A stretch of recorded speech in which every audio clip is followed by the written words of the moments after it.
In this guide, I will be showing you guys how to fix your internet connection seems unstable error on GCash app. The very first thing you want to do is launch your control center or navigate to settings. Head over to the option Wi-Fi. Disconnect to your Wi-Fi network. Give a fresh restart to your router and again rejoin to your Wi-Fi network.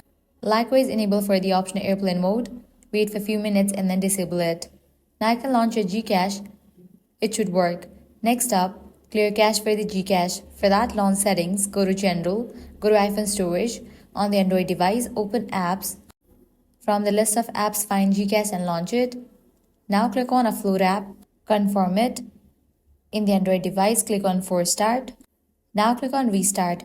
With these, your problem might be fixed. Next, check for the updates for the app GCache. So launch your App Store or Play Store, search for the app GCache. If you find the option of update, click on it and update the app to its latest version. If none of these solutions work, completely delete app from your device and reinstall it.